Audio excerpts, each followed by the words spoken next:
Olá, entre 2018 e 2019, foram liberados no Brasil 524 tipos de agrotóxicos para uso na lavoura. Esse é um tema relevante que está sendo falado em toda a mídia. Por isso, nada mais urgente e necessário que o professor se aprofundar nessa questão para poder discutir em sala de aula.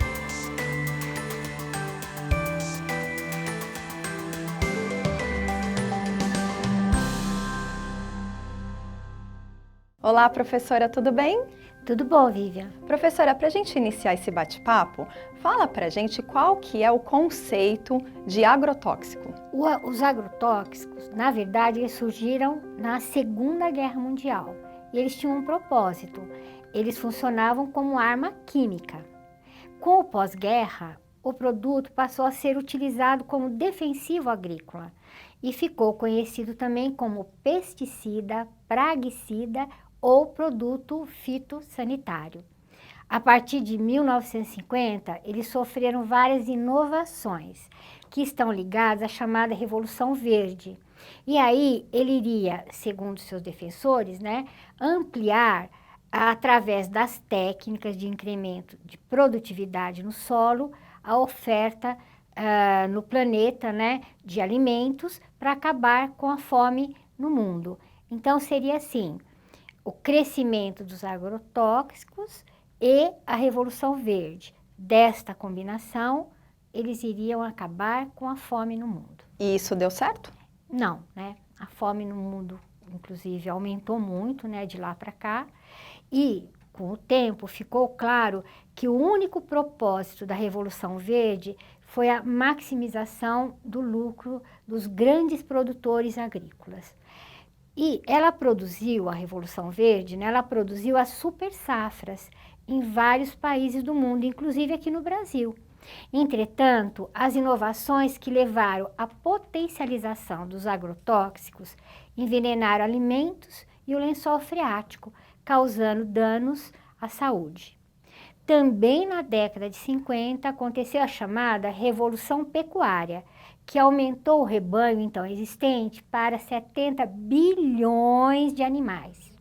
E eles passaram a ocupar a metade das terras agriculturáveis e a consumir a maior parte do alimento produzido no planeta. Então, pelo que eu entendi, esse objetivo de acabar com a fome do planeta não foi alcançado, né? Não foi alcançado, E, por sinal, houve a potencialização dos agrotóxicos para aumentar a produção de alimentos, mas a custo da saúde humana e a do próprio planeta. E, por outro lado, o aumento da criação de gado provocou o desmatamento para abrir espaço para a pastagem e para o cultivo de grãos, só que com o objetivo de alimentar unicamente as criações. O crescimento dos rebanhos, por sua vez, aumentou também o consumo da água, tanto para o cultivo dos alimentos produzidos para a ração, quanto pelo consumo direto dos animais. Mais ou menos, são consumidos de 34 a 76 trilhões de litros por ano só na pecuária.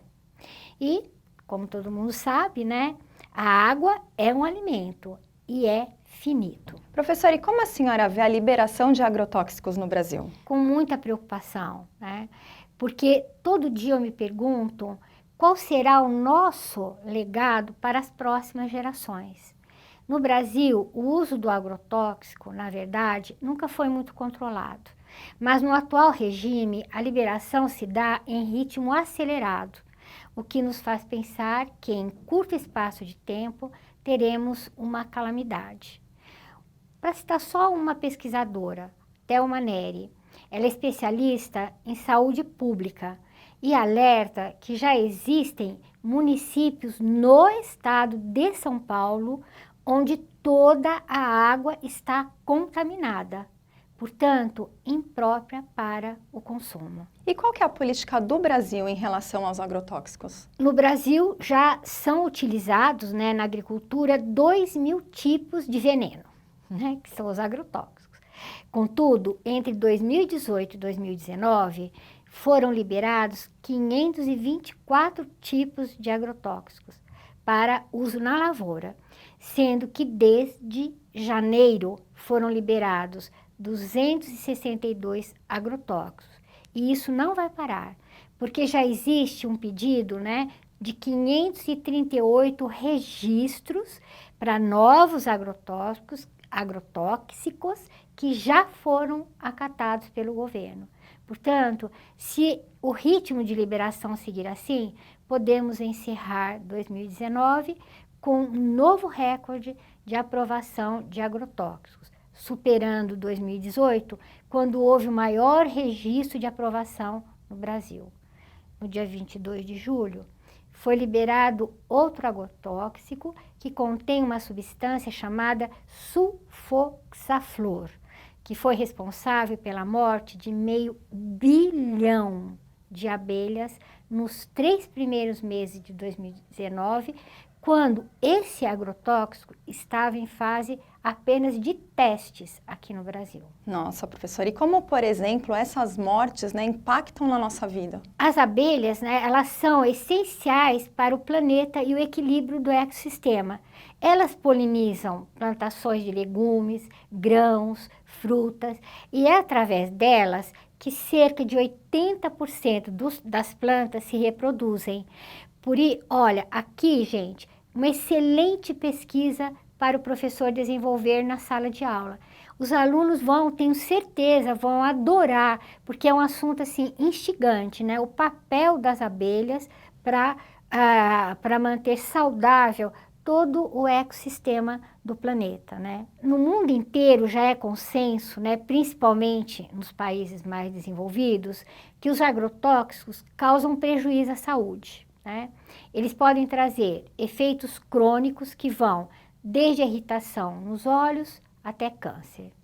E as pesquisas mostram um índice maior de mortalidade infantil e de má formação congênita, onde os agrotóxicos são aplicados por via aérea. Nesse local, os trabalhadores e trabalhadoras rurais são os atingidos de imediato, porque aplicam os venenos ou colhem os produtos pulverizados por eles.